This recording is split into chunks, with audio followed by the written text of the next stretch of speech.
Hi, I'm Gary Angel. Thanks for joining part 3 of this look at how to use the path analysis tool in our DM1 platform.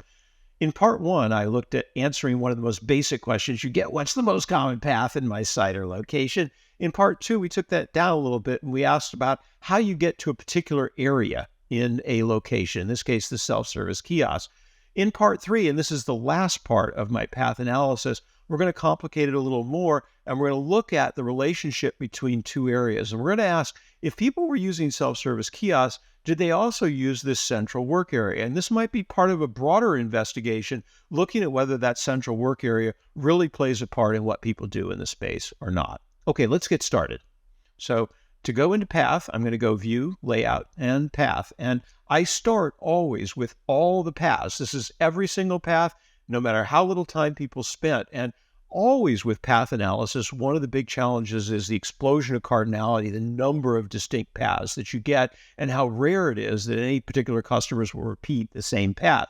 But one of the first things I did in looking at path analysis was to clean this up a little bit by removing steps where people didn't spend much time. And since I'm concerned with self-service kiosks and that work area, I'm going to set a fairly high time threshold. Not super high, but as I look through these paths, one of the things that should stand out for me is that when I look at work area, I'm often seeing that because it's right in the middle of the location, people often spend very little time there. They're just just going through this area and just barely touching it, less than a single second. So I want to get rid of all those people, but I want to keep paths like this where people are actually spending a significant amount of time in the area.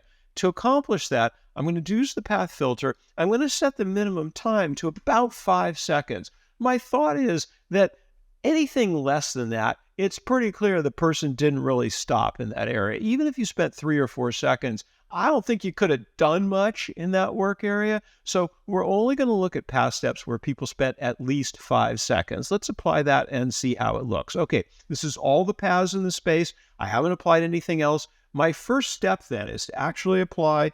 I only want to look at people who use the self-service kiosk, because my question is, did the people who use the self-service kiosk also use the work table? So now I can see all the self-service kiosk paths where people spent at least 5 seconds at self-service kiosk, and I'm also seeing all the other steps where they said at least 5 seconds. I'm not seeing any real work table stuff there, but that's not terribly indicative. There's a lot of paths here. I can page through all of these paths, but obviously there's a much easier way to do that. I can use the show from and show to. And way I can do this is pick the section that I want to look at here. So I want to know, did anyone go from the work area, which is down here, and did they go to the self-service kiosk? And keep in mind, we're requiring that they actually spend some time in each of those areas.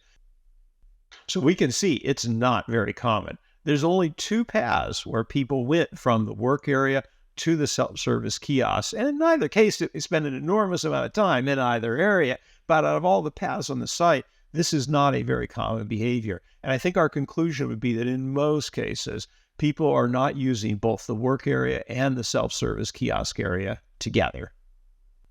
Cool. Well, that's it for this brief tour on path analytics in DM1 platform. I hope you've got a sense for the power of this tool, the ability to expose the way people navigate a space, quickly hone in on only relevant sections, look at just the areas you're interested in, and show the from-tos from any other sections in the location.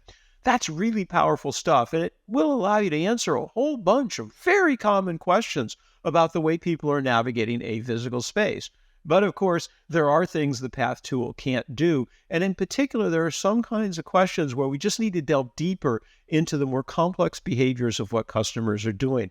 That's going to transition me into my next series, which is going to be on the segmentation tool. The segmentation tool is incredibly powerful. It lets you really hone in on any group of customers with any kind of behaviors, almost no matter how complex they are. And one really nice thing about the DM1 platform is once you've built those segments, you can apply them into all the other analytic tools, including this Path tool. So once I've taken that long detour into segmentation and explained that tool, I'm going to come back and show you how segmentation can be used to further refine path analysis.